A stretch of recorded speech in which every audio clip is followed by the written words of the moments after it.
নমস্কার। Lions club of Contai আয়োজনে বিজয়া সম্মেলনী 2025-এ আপনাদের সকলকে শ্রদ্ধা ও নমস্কার জানাই।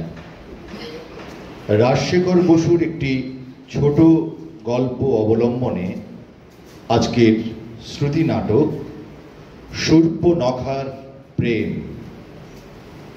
নাট্যরূপ ও নির্দেশনায় lion doctor Anutosh Patnaik, পরিবেশনায় Lions ক্লাবের সদস্যবৃন্দ।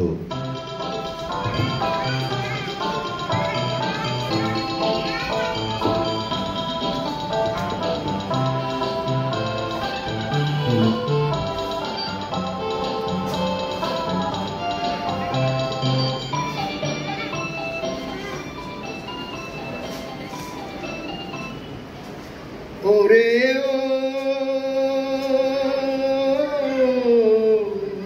ভ্রমরা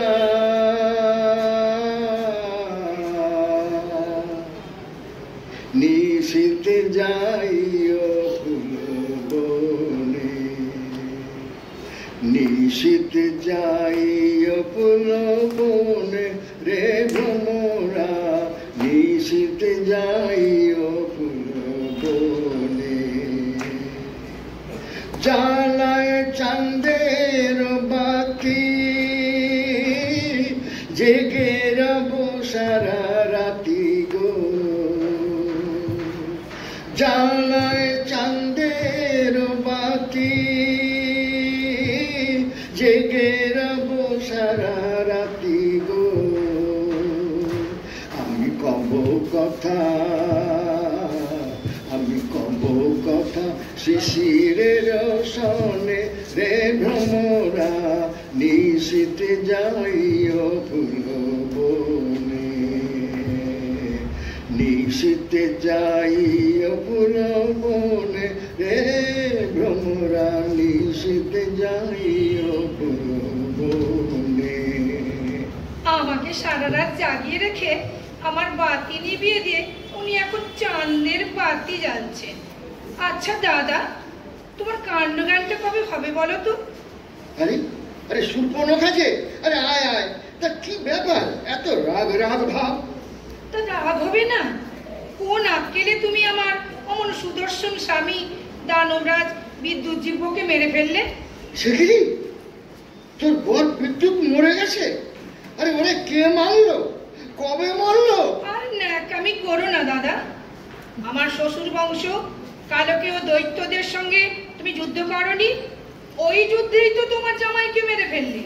মেরে ফেলেছি নাকি? ভুল করে চিনতে পারিনি বুঝলি, ভুলে মেরে ফেলেছি। তোর বর জানলে কি আর মারতাম নাকি? নো নো নো দাদা, এসব বললে চলবে না। সেদিন কিন্তু তুমি বড্ড মাল টেনে যুদ্ধে গিয়েছিলে। ও মালের ঘরে তুমি যাকেই সামনে পেয়েছো তাকেই মেরে ফেলেছো। দেখ খবর, নেহাত তুই আমার মাস্টারতো ভাই, নইলে এক চড়েই তোর মুন্ডু ঘুরিয়ে দিতাম। আরে বোনটা সদ্য বিধবা হয়ে এলো, কোথায় তাকে সান্ত্বনা দিবি না আমারই মিস্টেক ধরছিস। বলছি বিড়ালি ভিতর চিনতে পারিনি। এসব বললে চলবে না। কতবার ও চিৎকার করলো, ওরে শালা মেরেও না, শালা মারিস না, মারিস না, শালা মারেও না। ওহো, ওই মালটা। আমি ভাবলাম আমাকে শালা বলে গালাগালি দিচ্ছে, তাই ছেড়ে দিল। যাকে যাকে ভালোই হয়েছে। ওরে সুপু, আরে একটা স্বামী গেছে, 10টা স্বামী আসবে। আরে নে, মন খারাপ করিস না, নে বস বস বস, এই একটু ছোলা ভাজা খা। আরে ও ভাই ছর, আরে বোনটাকে একটু বোঝা না। সপু, ও সপু, আর কাঁদে না, কাঁদে না, কাঁদে না। স্বামী মরলে কেউ এত কাঁদে নাকি? ওরে বেঁচে থাকলে স্বামীর অভাব কি? তোর ওই স্বামীটাকে ভিড়ের ভেতর না দাদা ঠিক চিনতে পারেনি, ভুলে মেরে ফেলেছে। হ্যাঁ, ও শালা শালা বলে চিৎকার করছিল বটে, তবে জানিস তো সব সময় শালাকে লোকজনের মাঝে শালা বলতে নেই, প্রেস্টিজে লাগে না। দাদার স্বভাবটা না বড় গোলমেলে। অমন যে দাদা কুবের কত কষ্ট করে ভগবান বিষ্ণুর কাছ থেকে লঙ্কাটা ছাড়িয়ে নিয়েছিল, তাকেও দাদা লঙ্কা ছাড়া করে ওই হিমালয় ওপারে পাঠিয়ে দিল। হ্যাঁ, আর এখন দেখ, হ্যাঁ, নিজের ভগ্নিপতিটাকেও জমের বাড়ি পাঠিয়ে দিলে। সত্যি দাদা, তোমার স্বভাবটা না পাল্টাও, স্বভাবটা পাল্টাও, ক্যারেক্টারটা আগে ঠিক করো দাদা। দেখো কাণ্ড, আরে কার সঙ্গে কার তুলনা? ওরে, কুবের হলো আমাদের বইমাত্র দাদা, আর তুই হলি আমাদের 3 ভাইয়ের একমাত্র বোন। যাকে যা আমার হয়ে গেছে, এই ধর, তুই শুকুর জন্য একটা ভালো করে বর জোগাড় করে দে। এই হলো টু দি পয়েন্ট কথা, একেবারে দাদার মতো কথা। ওরে সুপু, স্বামী গেলে স্বামী আসবে রে, দাদা গেলে দাদা আসবে না। চল, তোকে ভালো দেখে একটা বর জোগাড় করে দিই। আমি 14,000 সৈন্য নিয়ে দণ্ডকারণ্যে যাচ্ছি, তুইও আমাদের সঙ্গে চল। আরে ওখানে কত রাজারা শিকারে আসে, কত মুনি ঋষি তপস্যা করছে, আর দেখে শুনে ভালো দেখে একটা বেছে নিবি। কি কথা, চল চল চল। হ্যাঁ হ্যাঁ, ঘুরে ঘুরে একটা চেঞ্জও হয়ে যাবে, তারপর দেখে শুনে একটা জামাইও ধরে নিয়ে আসিস। আর হ্যাঁ, এই সঙ্গে তোর ওই ভাইঝি মানে বিভীষণের মেয়ে পুষ্কলা, ওকেও নিয়ে যাস। সে আবার তোর খুব নেওটা তো। সে পুষ্কলা যাচ্ছে যা, কিন্তু দাদা আমি আমার সখী ভোম্বলাকেও নিয়ে যাব। আরে হ্যাঁ রে বাবা, হ্যাঁ, সঙ্গে আমার শালা জম্ভল, ওকেও তোদের সঙ্গে দিয়ে দেবো। তোদের সঙ্গে সব সময় থাকবে, ভালো সিকিউরিটিও হবে। দাঁড়া, আমি এক্ষুনি জম্ভলকে ডাকছি। এই জম্ভল, ও জম্ভল, দিদি দিদি দিদি, আমি এসে গেছি। আমিও এসে গেছি। আমরা পাশের ঘর থেকে সব শুনেছি। এবার চলো আনন্দ করে খড় দাদার সঙ্গে তোমাদের ভালো করে দণ্ডকারণে বেরিয়ে নিয়ে আসি। আর কেঁদো না গো দিদি রানী, স্বামীর জন্য তো মন খারাপ একটু করেন না। আমি তো দণ্ডকারণ্যে যাওয়ার জন্য নাম শুনি আনন্দে লাফাচ্ছি। সে মুখপুরি পুষ্কলাটা কোথায় গেল বলো তো? সেই কখন থেকে কখানা পান সেজে আনতে বলেছিলাম। পিসি পিসি পিসি, এনেছি গো এনেছি, তোমার পান সব গুছিয়ে এনেছি।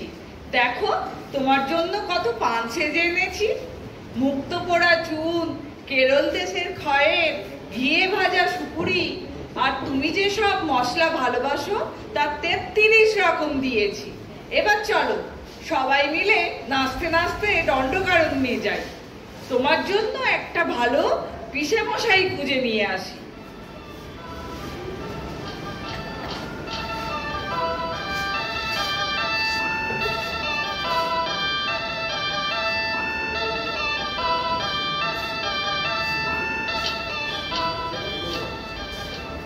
এই বুঝলি কলা, এই দণ্ডকারণ্য জায়গাটা না সত্যি খুব ভালো।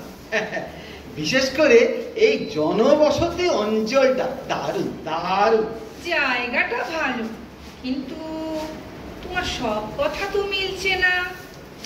তা রাজা টাজা তো বিশেষ চোখে পড়ছে না, মুনি ঋষিও খুব কম। আরে না না না, আছে আছে, অনেক আছে। সব বেটা রাক্ষসের ভয়ে জঙ্গলের ভেতরে লুকিয়ে আছে। তুমি কোনো টেনশন করো না তো, আমার উপর ছেড়ে দাও, তোমাকে সব দেখিয়ে দেবো। তবে খাবার জিনিসের অভাব নেই পিসি। বিস্তর আম, কাঁঠাল, কলা, নারকেল, মধু, নানা জাতের হরিণও আছে। কত খাবে? খাও না, খাও। পিসি ও পিসি, তুমি ঋষি খেয়েছো? দেখ খুশি, আমার বাপ মহামণি বিশ্রবা বাবা ঋষি খাওয়া একেবারেই পছন্দ করতেন না। ছোট লোক রাক্ষস যারা আছে তারাই ঋষি টিষি খেতে ভালোবাসে।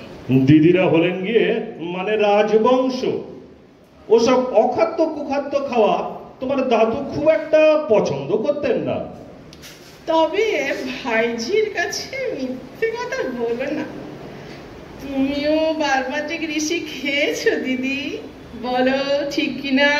দেখিস তোর বাপ বিভীষণ দাদার কাছে আবার চুকলি কাটিস না। মানে বলতে নেই ছোট মুখে বড় কথা, তবে তোর বাপ কিন্তু রাক্ষস বংশে কুলাঙ্গার একটা। ঋষির মাংস বড় ছিবড়ে হয়, তবে হ্যাঁ ক্ষত্রিয় রাজা আর রাজপুত্র ওদের মাংস বড়ই ভালো, অনেকটা ঠিক কচি পাঁঠার মতো। এখন খাওয়ার কথা ছাড়ো তো, খালি খাওয়া আর খাওয়া। আমি মরছি আমার জ্বালায়। এই কদিনে দিদির জন্য ভালো দেখে একটা বড় জোটাতে পারলাম না। বেশিরভাগই তো বুড়ো, হাবড়া, মাথায় জটা আর এক মুখ দাড়ি গোঁফ। দাড়ি গোঁফ থাকলে প্রেম করা যাবে না না পিসি? তুই থাম। ও জঙ্গলদা, তুমি যে সেদিন বলেছিলে গোদাবরী নদীর ধারে কোন একটা ভালো ঋষি দেখেছো। দারুণ দেখতে গো, মুদগল নামটা। আজই চলো, গোদাবরী নদীর ধারে কুটির বানিয়ে তপস্যা করছেন। চলো আজই তোমাদের দেখিয়ে আনি। চলো না পিসি, চলো আজ বিকেলেই পিসে মশাইকে দেখে আসি।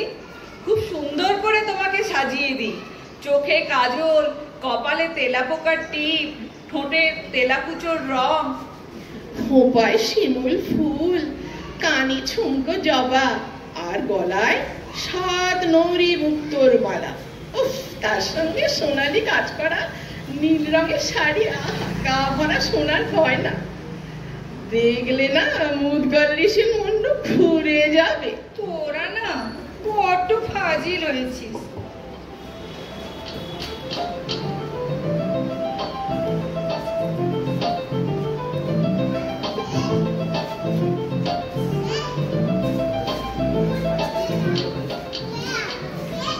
ওই যে আশ্রম দেখা যাচ্ছে, বারান্দায় বসে যিনি বেদ পাঠ করছেন উনি মুদগল ঋষি, বুঝলে? যাও সখী, এবার গিয়ে ভালো করে পঞ্চস্বরে বিদ্ধ করো। ওরে ভুলি, এ যে আমার আগের বরটার থেকেও দেখতে অনেক ভালো রে। একে পটাতেই হবে। এই চল চল চল চল, আশ্রমে যাই।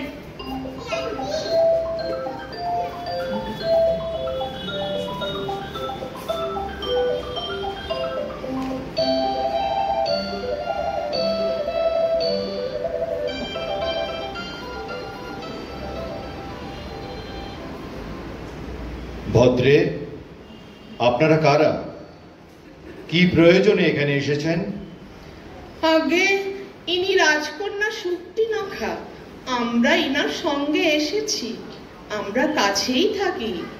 আমার প্রণাম গ্রহণ করুন দ্বিজশ্রেষ্ঠ। আমাদের দিদিরানী 3 মাস ধরে বিবিধক ব্রত পালন করেছিলেন। অহরহ শুধু একটি বিবিধক ফল মানে বহড়া আহার করতেন।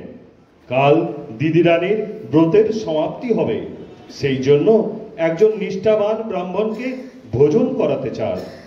আপনি কৃপা করে যদি একবার মধ্যাহ্নে এই দাসীর কুটিরে পদধূলি দেন।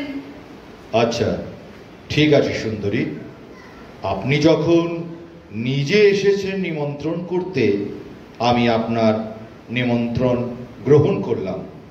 আগামীকাল মধ্যাহ্নে আমি আপনার ওখানেই ভোজন করব। এখন তাহলে আমরা বিদায় গ্রহণ করি দ্বিজশ্রেষ্ঠ।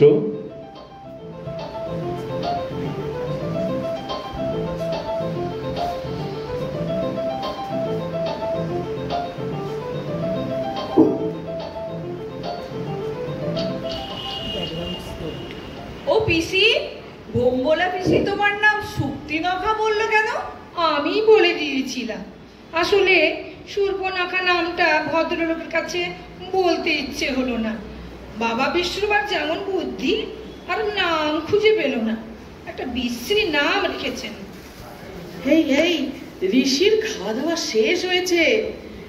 এই পুষ্করা, আমরা একটু আড়ালে যাই। দিদি, এই ফাঁকে তুমি খেতে ফেলো। খুব খেলাম, নানা রকম ফল, মৃগ মাংস, পরমান্ন। এইবার 1 ঘটি মাধ্যিক পান করে দেখুন। অতি স্নিগ্ধ পানীয়। বনজাত পুষ্প থেকে মধুকর যে মধু আহরণ করে, তাই দিয়ে আমি নিজের হাতে আপনার জন্য এই মাদবৃক তৈরি করেছি। এই এই এই খেলে নেশা হয়ে যাবে না তো? ইস ইস, এ কি কথা বললেন মুনিবর? মাদক দ্রব্য কি আপনাকে আমি দিতে পারি? খেলে মনটা একটু প্রফুল্ল হবে, মনে একটু পুলক আসবে, এই যা। আপনি নির্ভয়ে পান করুন। বলছো? তুমি বলছো? তাহলে তাহলে দাও, একটু অল্প করে একটুখানি দাও আর কি। হ্যাঁ, তা ভালোই তৈরি করেছো। ভালো ভালো ঝাঁঝ আছে কিন্তু। তা বেশ, তা বেশ। আর একটু আছে নাকি? আছে বই কি, নইলে আর কই কি। তবে ওভাবে ঢক ঢক করে খাবেন না, একটু রসিয়ে রসিয়ে খান, জমবে ভালো। মাত্র তো 3 ঘটি খেয়েছেন মুনিবর। না না না না, এই শোনো শোনো শোনো, এই 5ম ঘটি হয়ে গেলে না আমাকে একটু মনে করিয়ে দিও। আরে বিলক্ষণ বিলক্ষণ, এটা কি বলতে হবে নাকি? আপনি ওটা আমার উপর ছেড়ে দিন। আপনি টানতে থাকুন তো, টেনে যান। এত তপস্যা করার ধকল, একটু রিল্যাক্স করুন তো। ও দিদি, ঋষির চোখ বেশ লাল হয়েছে কিন্তু। নাকের ডগায় গোলাপি রং, ঠোঁটে একটু পোকা পোকা হাসি ফুটেছে, হাতও বেশ কাঁপছে। একেবারে মহেন্দ্রক্ষণ। এখনই একে পটিয়ে ফেলো পিসি। এই এই তোরা একটু যা দেখি। মুনিবর, আপনার কাছে না আমার একটা নিবেদন ছিল। আপনাকে আপনাকে দেখে না আমি আপনার প্রেমে পড়ে গেছি। তাছাড়া এই বিদেশ বিভুঁইয়ে আপনার খাওয়া দাওয়া তপস্যা সব কিছু লক্ষ্য রাখার জন্য আমাকেই আপনার দরকার। অনেক চিন্তা করে দেখলাম আপনিই আমার প্রাণেশ্বর। চলুন আমরা গন্ধর্ব মতে বিবাহ করে ফেলি। আরে ধীরে ধীরে সুন্দরী, ধীরে। আমার এখনো অত নেশা হয়নি। তোমার ঘর বাড়ি কিছুই জানলাম না, বিয়ে করে ফেলবো? তুমি অবলা নারী, তোমার সম্বন্ধ তোমার বাবা মা করবেন। আমার বাবা মা না থাকারই মতো, তারা আমার খোঁজও নেন না। আমার আসল পরিচয়, তবে শুনুন, আমি হচ্ছি লঙ্কেশ্বর রাবণের বউ। তুমি সেই শূর্পণখা? ও তুমি যতই রূপবতী হও, রাক্ষসীকে আমি বিবাহ করব না। আমি জানি শূর্পণখা অতি ভয়ঙ্করী। নিশ্চয়ই নিশ্চয়ই তুমি মায়ারূপ ধারণ করে এসেছো। তোমার ভয় নেই গো, ভয় নেই। এই সুন্দরী রূপেই আমি সর্বদা তোমাকে দর্শন দেব। কেবল রাত্রিতে শোবার সময় একটু রূপসজ্জা বর্জন করব, নইলে আমার আবার ঘুম হবে না। আলো নিভিয়ে অন্ধকারে আমি তোমার পাশে শোব, হলো তো? তোমাকে বিশ্বাস কি? হ্যাঁ, কি বিশ্বাস তোমাকে? তোমার যদি আবার রাত্রি খিদে পায়, তখন হয়তো আমাকেই খেয়ে ফেলবে। আরে না না, কি যে বলো না। যাকে তাকে আমি খাই না, আর নিজের স্বামী তো সব মেয়ের কাছেই একেবারে অখাদ্য। কথা শোনো মুদগল, আমাকে বিয়ে করলে তুমি অতুল ঐশ্বর্য পাবে। দশানন রাবণ, যার ভয়ে এই ত্রিভুবন কাঁপে, মহাকায় মহাকাল কুম্ভকর্ণ আর ধর্মপ্রাণ বিভীষণ, এই 3 জনকে তুমি শ্যালক রূপে পেয়ে ধন্য হবে। ঠিক আছে, ঠিক আছে, আমি কুটিরে গিয়ে চিন্তা ভাবনা করি, তারপর তোমায় খবর দিচ্ছি। এখন আসি। হ্যাঁ, বুঝেছি। যত সাদাসিধে ভেবেছিলাম তত সাদাসিধে তুমি নও, রীতিমতো ঘুঘু, ভারী একগুঁয়ে তো। আমাকে নেহাতি অবলা মেঠা ওড়েছ না? তবে দেখো, আমার আমার গলাটা টিপে ধরছো কেন? আরে ছেড়ে দাও, ছেড়ে দাও, মরে যাবো। আরে ছেড়ে দাও সুর্পনখা। বলো বলো, আমাকে বিয়ে করবে কিনা? না হলে এই দিলাম। ছাড়ো, মরে গেলাম যে।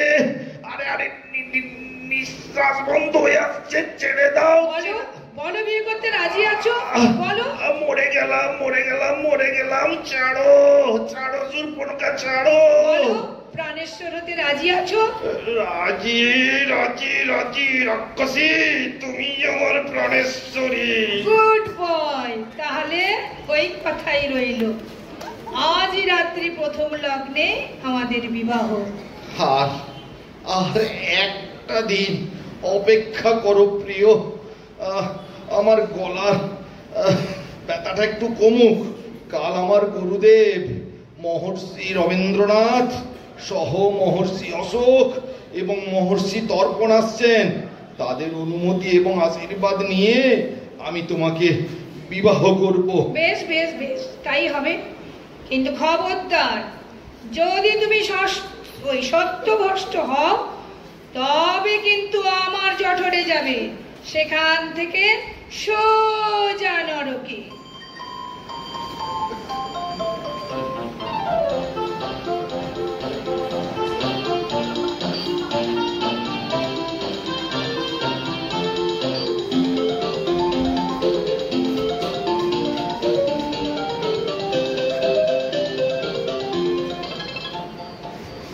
আরে এসো রাজনন্দিনী, সুর্পনখা, এসো।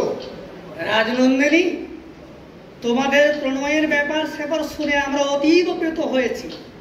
আশীর্বাদ করি তোমাদের দাম্পত্য জীবন মধুময় হোক। আমার প্রণাম গ্রহণ করুন আচার্যগণ। পাত্রী অতীব সুন্দরী, সুলক্ষণা এবং শিষ্টাচার যুক্তা। তা তোমার হাতখানা দেখি। ভালোই দেখছি। তোমার ভাগ্যে অদ্বিতীয় রূপবান এক পতি লাভ আছে। তা আমার এই শিষ্যটি একটু খর্বকায় আর দুর্বল হলেও রূপবান বটে। ও, আপনি কিছু ভাববেন না, আমি মানিয়ে গুছিয়ে নেব। তাছাড়া কোনো মেয়ের ভাগ্যেই তার মনের মতো স্বামী জোটে না। স্বামীকে গড়ে পিঠে তৈরি করে নিতে। বটেই তো বড় সুন্দর বিচার। যেমন উচ্চ বংশ তেমন উচ্চ বিচারও বটে। আচ্ছা আচার্যগণ, আপনাদের শিষ্যের পররেখাটা একবার পরীক্ষা করে দেখেছেন? দেখেছি বই। আমাদের শিষ্য মুদগল এক অদ্বিতীয় সুন্দরীকে পত্নী রূপে লাভ করবে। আপনাদের গণনা একবারেই নির্ভুল। রূপের জন্য আমি লঙ্কাশ্রী উপাধি পেয়েছি, আর এই সমগ্র জম্বুদ্বীপে আমার তুল্য সুন্দরী পাবেন না। তাই নাকি?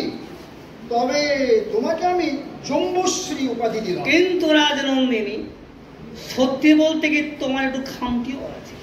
সম্প্রতি দশরথ পুত্র রাম এবং লক্ষ্মণ বনবাসে এসেছেন। নেকড়াই পঞ্চবটিতে কুটির নির্মাণ করে বসবাস করছেন। রামের স্ত্রী জনক কন্যা সীতাও তাদের সঙ্গে আছেন। দিব্যলোকে আমি দেখেছি, সচক্ষে দেখেছি। আমার যেন মনে হলো তিনি বোধহয় তোমার চাইতে একটু বেশি সুন্দরী। আমার চাইতে সুন্দরী এই তল্লাটে কেউ থাকবে না। সীতাকে আমি এক্ষুনি খেয়ে ফেলবো। তার কাছে নিয়ে চলুন আমাকে। কি উচ্চ বিচার!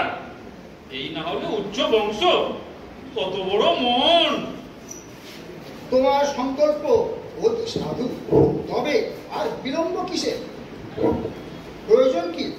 এসো, আমরা একসঙ্গে, আমার সঙ্গে এসো।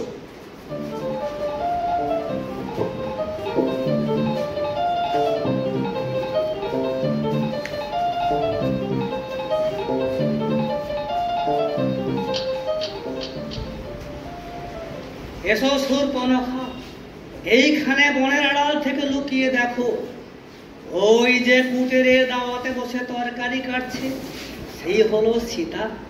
আহা, কত সুন্দরী না, দেখলে মনটা একেবারে ভরে যায়। আপনারা পুরুষ জাতটাই অন্ধ, বলেন কি না আমার চাইতে সুন্দরী। আর বর্দা পর্যন্ত এই সীতার জন্যই খেপেছিলেন। আরে দাঁড়ান দাঁড়ান, একটু সরুন তো দেখি। হরি হরি, ও ও কে আসছে? দুর্বাদল শ্যাম, ধনুর্ধর, রূপবান যুবা। আরে পেছনে পেছনে আরেকজন সুদর্শন যুবক, মুনিবর। এরাই কি রাম লক্ষণ? ও পিসি, দেখেই তোমার মুন্ডু ঘুরে গেল নাকি? উফ, কি রূপ গো! মানুষ যে এত সুন্দর হয় পিসি, আমার জানাই ছিল না। ও আর আমার দেখার দরকার নেই। আপনাদের শিষ্য মুদগল ক্যান্সেল। আমি সীতাকে এক্ষুনি খেয়ে নিচ্ছি। রামকেই আমি আমার পতিত্বে বরণ করব। রামের কাছে মুদগল নস্যি নস্যি। আপনাদের শিষ্য একটা মরকট। ও কথা বলতে নেই, নিজে ওর বাগদত্তা। কিসের বাগদত্তা? আমি কোনো কথা টথা দিইনি, আপনার শিষ্যই দিয়েছিল। তা ওর গলা টিপে ধরতে প্রাণের ভয়ে প্রাণেশ্বরী বলেছিল। আমি এসে গেছি, আমি সব শুনে নিয়েছি, যা বোঝার বুঝে গিয়েছি। আপনারা তাহলে আসুন। কেমন? আমাদের এখন অনেক কাজকর্ম বাকি। তাহলে ওই কথাই রইল, পরে দেখা হবে। দিদি তুমি সোজা রামের কাছে চলে যাও। আমরাও সঙ্গে যাই, তোমাকে একটু তুলে ধরি, নইলে তুমি নিজের পরিচয় কি করে দেবে? হ্যাংলা লাগবে না? পিসি, লক্ষণটাও কি সুন্দর দেখতে। তুমি রামকে পটাও, আমি লক্ষণকে ম্যানেজ করে নিচ্ছি।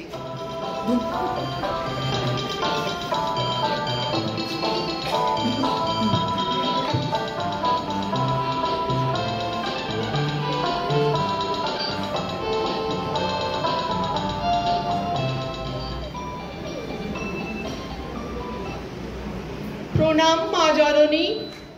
একজন অপূর্ব রূপবতী নারী, লঙ্কেশ্বর ভগিনী শক্তিনখা প্রভু শ্রী রামচন্দ্রের সঙ্গে দেখা করতে এসেছেন। মা বলো যা। আরে এখানেও রূপবতী নারী? নির্জনে যে একটু ঠাকুরের নাম করবেন তারও উপায় নেই গা। আরে কে এসেছেন?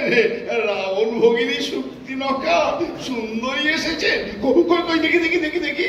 বাবা, দেখো শোনা মাত্রই কেমন দাঁতন চিবুতে ছুটতে আসছে। ভাবছি যেন কত সুন্দরী না দেখাচ্ছে। সভ্যতা ভব্যতার কোনো মা বাপ নেই গা। আপনি লঙ্কেশ্বর রাবণ ভগিনী সুন্দরী শূর্পণখা? আরে আসুন আমার কুটিরে আসতে আজ্ঞা হোক। তা কি জন্য এখানে আসা হয়েছে শুনি? জানো তো, ইনি কিন্তু মহা তেজস্বী শ্রী রামচন্দ্র। ওইসব উদ্গল নয়। ওদের মতো হ্যাংলা পাওনি যে থমক চামক দেখিয়ে এনাকে বশ করবে।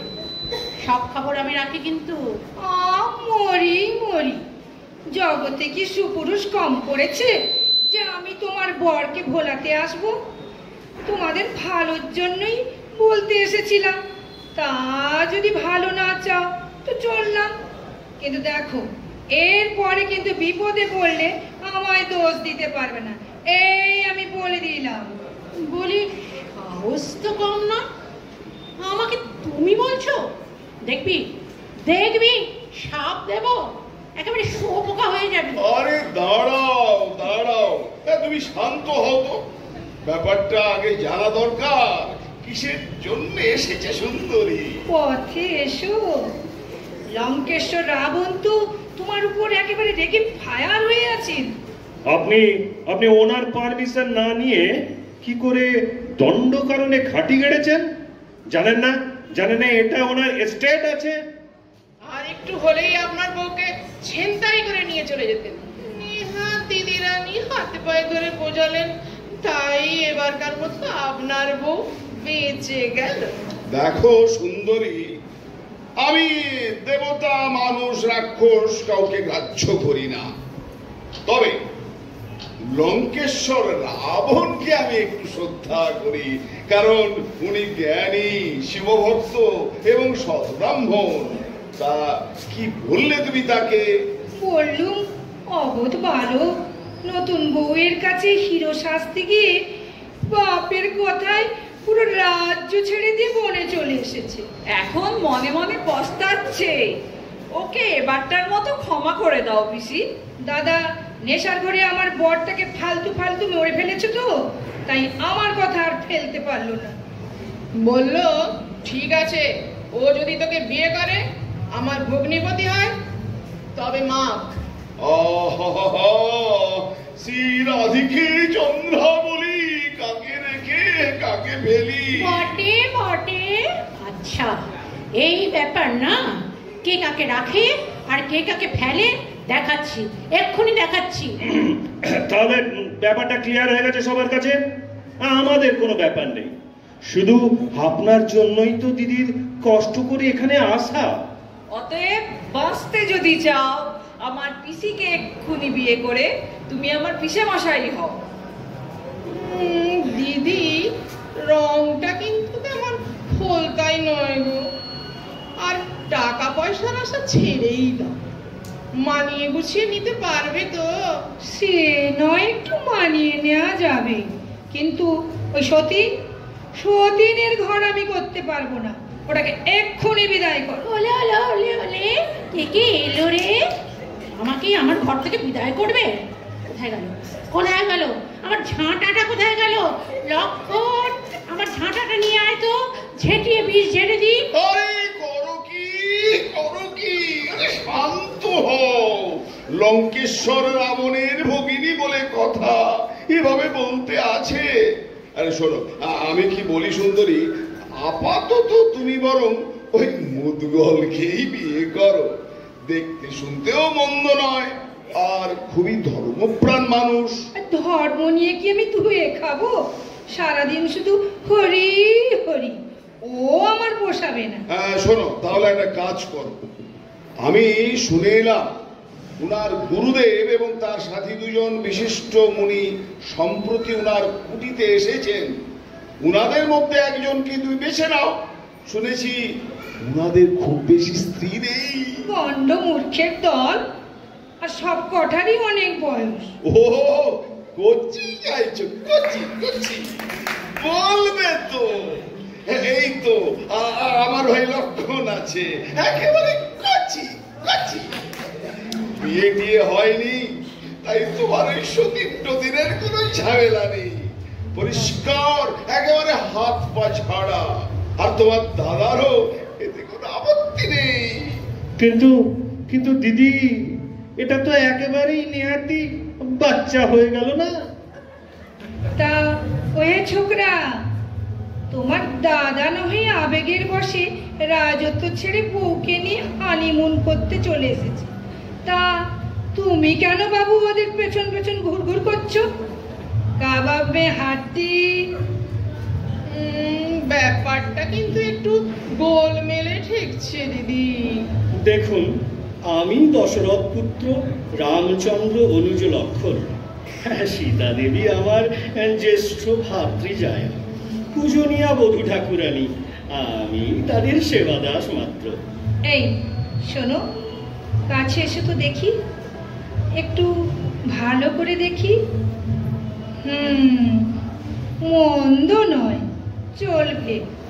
তা ওই ছোকরা, তোমার আবার আমাকে দেখে ভয় করছে না তো? শুনেছি তোমার দাদা রামচন্দ্র আবার নাকি একটা অবতার, নারায়ণের অংশে জন্মেছেন।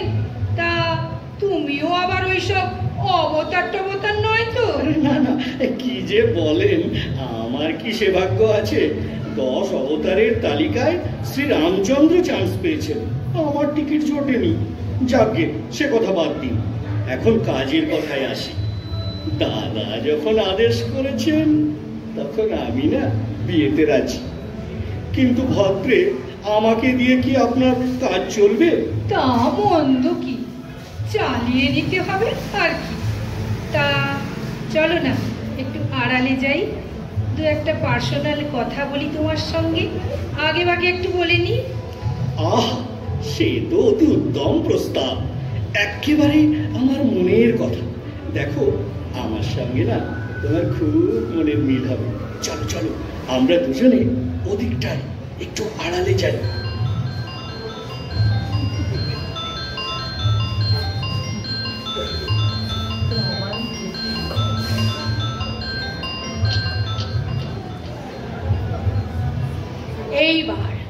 এবার ঘুমটাটা একটু খুলতেই হচ্ছে। তা এই যে অবতার বাবু, কি মনে করেছিলে আমার ঘরে সতীন ঢোকাবে? তা হবে নাই বা কেন?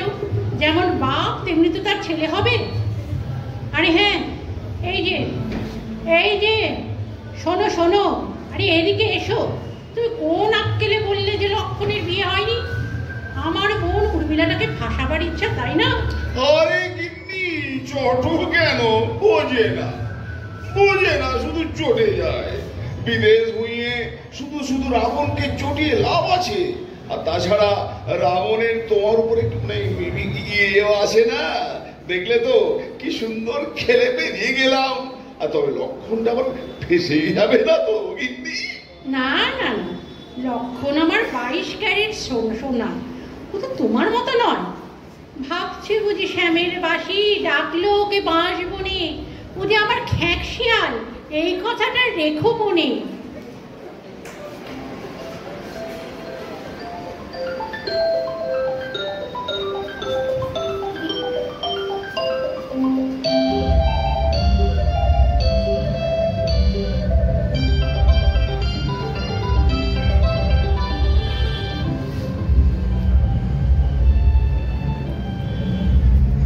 সত্যি বলতে কি, তোমার রূপের কাছে না আমি কিছুই না। বিশেষ করে তোমার ওই নাকটা, মনে হয় আলগোছে থুতনিটা ঠেকিয়ে দিয়ে একটা চুমু খাই। ও বাবা, সে আবার কিরকম? চুপ না, থু, কিছুই বুঝতে পারলাম না। ভারী দুষ্টু মেয়ে। তাহলে চলো না আরেকটু গোলের ভিতরে যাই। চলো চলো। ওরে লক্ষণ হারামজাদা, কি করলি রে? রেমু বদমাস, তোর সর্বনাশ হবে রে, সর্বনাশ হবে। ও দুটো ভাই ডাকাত, আগে জানলে দুটোর কবে ঘাড় মটকে দিতাম। কি হলো পিসি, কি হলো? এ কি, নাক দিয়ে এত রক্ত পড়ছে কেন? ন্যাকামি করিসনি। কি হলো তুই দেখতে পাসনি? যেমন বাপ তেমনি তার বেটি, ন্যাকা। দেখিস আবার যেন পাঁচকান করিসনি। কিন্তু দিদি, তোমার এমন সুন্দর নাকটা, তোমার রূপটা একেবারে 12টা বাজিয়ে দিল দিদি। কাটবি তো কাট, নাকটাই কাটলো। লোকে বলবে নাক ভাত দিয়েই নিয়েছে।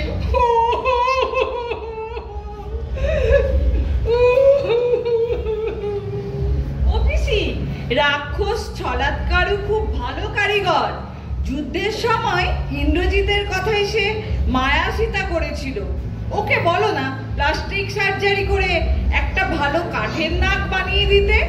না হলে তোমার প্রেস্টিজের একেবারে আকুপাংচার পিসি। বেটা লক্ষণ হতচ্ছাড়া, তুই হতচ্ছাড়া, তোর দাদা হতচ্ছাড়া, তোর 14 পুরুষ হতচ্ছাড়া। সর্বনাশ হবে রে, সর্বনাশ হবে রাম, সর্বনাশ হবে। তোর বউয়ের সর্বনাশ হবে। আমার নাকটা কেটে দিলি রে হতচ্ছাড়া লক্ষণ। নাচেন ভালো সুন্দরী গো, বাঁধেন ভালো চুল। নাচেন ভালো সুন্দরী গো, বাঁধেন ভালো চুল। হেলিয়া দুলিয়া করে নাকে শরীর ফুল বালা, হেলিয়া দুলিয়া করে নাকে শরীর ফুল। ওরা নাচে দেখি সোহাগ চাঁদ বদনে ধনি, নাচো তো দেখি সোহাগ চাঁদ বদনে ধনি, নাচো তো দেখি বালা, নাচো তো দেখি বালা, নাচো তো দেখি। নাচো তো দেখি সোহাগ চাঁদ বদনে ধরি, নাচো তো দেখি সোহাগ চাঁদ বদনে ধরি, নাচো তো দেখি। ধন্যবাদ। খুবই আনন্দ পেয়েছেন, আমরা বুঝতে পেরেছি। এই ধরনের আমরা বিজয় সম্মেলনীতে আমরা আনন্দ নিয়ে যাব। আমরা এখানে আমাদের নাটক পরিচয় করে দিই সবার আগে। আমাদের রাবণ অভিনয় করেছেন নাম্বার 1 লায়ন রবীন্দ্রনাথ দাস। রামের ভূমিকায় সকলেই চেনেন আজকে সঞ্চালক, আচ্ছা, তরুণ মহাপাত্র লায়ন। উপাস থেকে সীতার ভূমিকায় লায়ন ডক্টর নন্দিতা পট্টনায়ক। পুষ্কলা ভাইজি বিভীষণের মেয়ে মৌ প্রামাণিক, লায়ন মৌ প্রামাণিক। ব্রহ্মলা সুর্পনাখার সখা, সেই ভূমিকা অভিনয় করলেন লায়ন শ্রীজাতা মাইতি দাস। মুদ্গল ঋষি লায়ন সোমনাথ দাস। লক্ষণ ভাই রয়েছেন লায়ন শান্তনু গিরি। 3 জন ঋষি যারা এসছেন, লায়ন রমেন্দ্রনাথ, তার নামই ঋষির নামই হচ্ছে রমেন্দ্রনাথ, সুতরাং উনিও রমেন্দ্রনাথ দাস। ঋষি তর্পণ, ঠিক আছে, প্রেসিডেন্ট। আচ্ছা, দাঁড়িয়ে হচ্ছেন ঋষি অশোক, লায়ন অশোক কুমার সাউ। আচ্ছা, আমি খ লায়ন ডক্টর অনুতোষ পট্টনায়ক। এবং অবশ্যই জম্বল থেকে গেছে, হ্যাঁ, লায়ন চম্পক ভট্টাচার্য। এবং সুর্পনখার ভূমিকায়